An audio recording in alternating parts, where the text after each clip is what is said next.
Alrighty guys, good morning to you. Another day, another workout complete. Today was arm day. Y'all doing alright this morning? It's good to see you. Glad you're here to join me and go through this workout with me.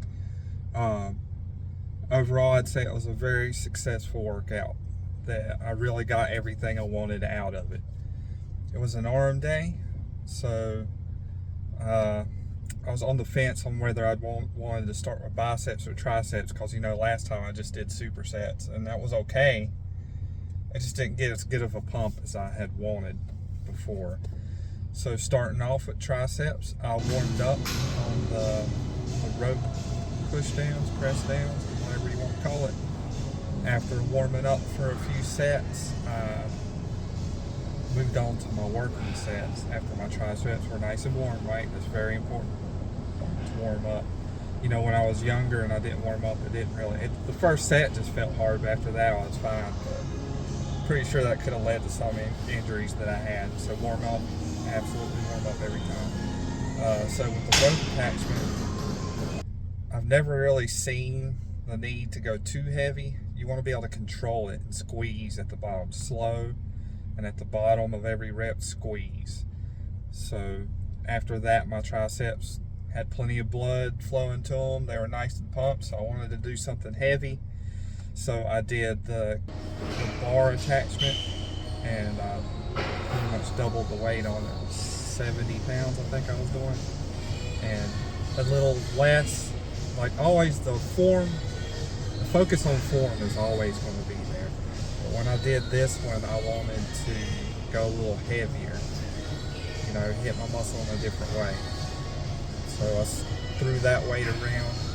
I did 3 sets of 12. I only did 2 sets of 12 because after the second set, my triceps felt fully pumped. So I think it was time to pump the brakes on triceps and move on to biceps.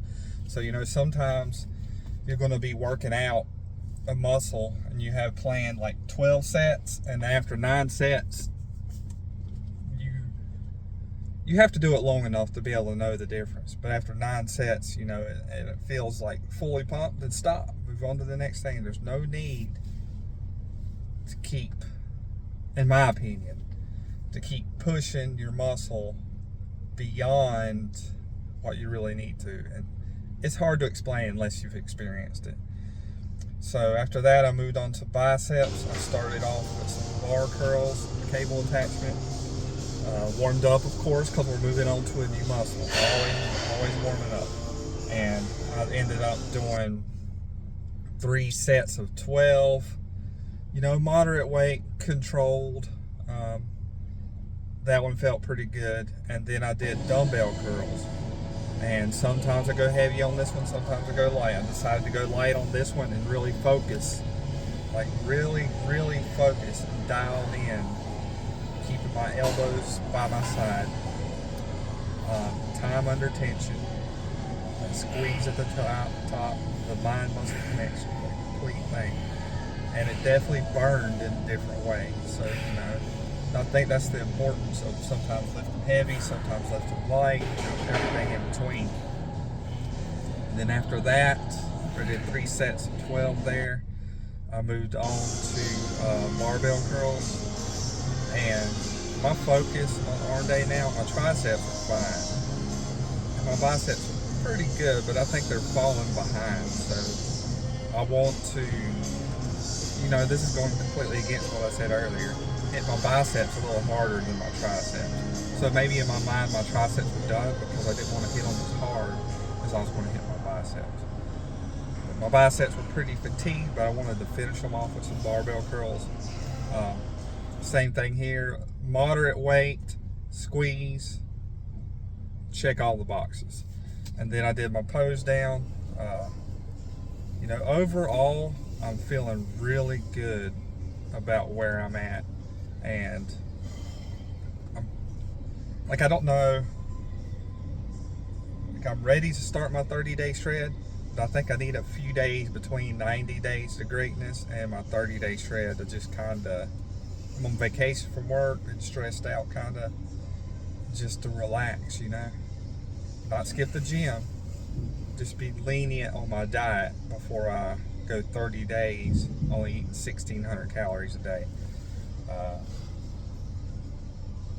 Yeah, so we'll just see how the rest of the week goes, and I'm thinking I'll start my 30-day shred on Monday and be like fully committed, get all these cravings out, and then really enjoy my vacation. You know, as hard as you go when you're working out and as hard as you go after your goals, you really got to make sure you take some time for yourself. So I think that's pretty important. Time for yourself, time for your family. You know, to be a little more lenient on your diet and just find that balance. You know, I'm going to find that balance rest of the week. And then come Monday, maybe Sunday, probably Monday, we're going to really dial in the 30-day shred. The first time I did a 30-day shred, I got a lot out of it, so I'm hoping I'll be able to do it again this time. But at this point, I've learned so much over the past 4 months about dieting and working out, because you know, if you go every day and you kind of diet and you kind of work out, you're going to be pretty stale for a while. But if you really challenge yourself, you try to put yourself through some kind of program you design or some kind of program somebody else designs, it's really going to open up your mind. It's really going to expand your horizons when it comes to health and fitness. So I definitely recommend doing even a 2-week plan, you know, some structure. I think if you put some structure behind it, and you put an effort into learning lots of things about health and fitness, I think in the long run you're going to be a lot happier with the results you get. So, you know, keep an open mind, keep pushing, keep learning. You never know everything. And I freaking see you guys next time. Have a good one.